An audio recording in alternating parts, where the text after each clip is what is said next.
চলন্ত ট্রেনে বিশ্বকর্মা পুজো। আজ বিশ্বকর্মা পুজো আর বিশ্বকর্মা পুজোকে কেন্দ্র করে নদিয়ার শান্তিপুরে চলন্ত ট্রেনেই হলো বিশ্বকর্মা পুজো। শান্তিপুর স্টেশনের 7:26 শিয়ালদা শান্তিপুর লোকালে রেল কম্পার্টমেন্টের ভিতরেই হলো মহাসমারোহে বিশ্বকর্মা পুজো। এদিনে শান্তিপুর থেকে শিয়ালদা গামী সকল নিত্যযাত্রীরা যারা শান্তিপুর থেকে 1 নম্বর বগিতে যাতায়াত করেন প্রত্যেকেই নিজেরা চাঁদা তুলে পুরোহিত ডেকে মহাসমারোহে এই বিশ্বকর্মা পুজোর আয়োজন করেন। ট্রেনের 1 নম্বর কামরার ভেতরেই ঢাক বাজিয়ে কাসর বাজিয়ে রীতিমতো আনন্দ উৎসবের চেহারা নেয় ট্রেন কম্পার্টমেন্টটি।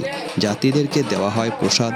বছরের এই একটি দিন ট্রেনকে বিশেষভাবে সাজিয়ে তোলেন নিত্যযাত্রীরা আর উৎসবে মেতে ওঠেন। পুজোকে কেন্দ্র করে রেল কর্তৃপক্ষকে দেওয়া হয় উপহার এবং বিশেষ প্রসাদ। নদিয়া থেকে অঞ্জন শুক্লের রিপোর্ট, গৌরবঙ্গ টিভি। সম্ভব হয় এটা করতে? দেখেন, এটা হচ্ছে ঐকান্তিক প্রচেষ্টা, এটা সম্ভবপর হয়। এটা যে যার মতো করে তার দায়িত্ব বুঝে নিয়ে এই পুজোটা আয়োজন করে। এই পুজোর ধরুন কোনো কমিটি গঠন হয় না, কোনো কিছুই হয় না।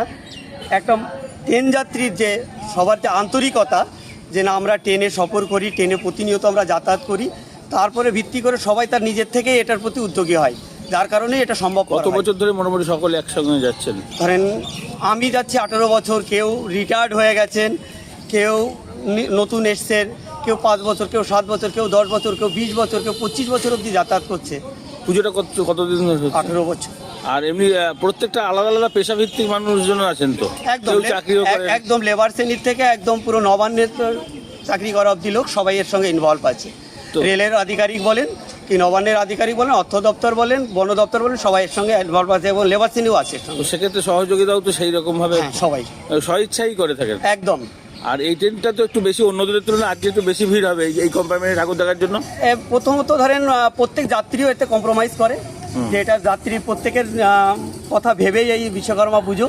তার জন্য রেগুলার প্যাসেঞ্জার এবং যে ক্যাজুয়াল প্যাসেঞ্জার আসে প্রত্যেকেই এটা নিয়ে কম্প্রোমাইজ। এই যে পুজোর আয়োজন করতে গেলে তো বাড়ির মহিলারাই হিমশিম খেয়ে যান, সেখানে আপনাদের তো বেশিরভাগই পুরুষ। মহিলা আসেন এখানে কোনো যাত্রী? মহিলা বিশেষত থাকেন না।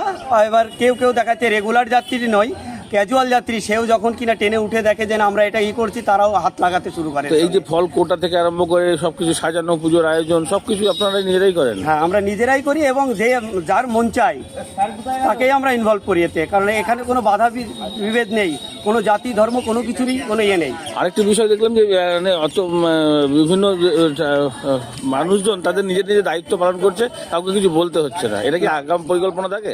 না না না।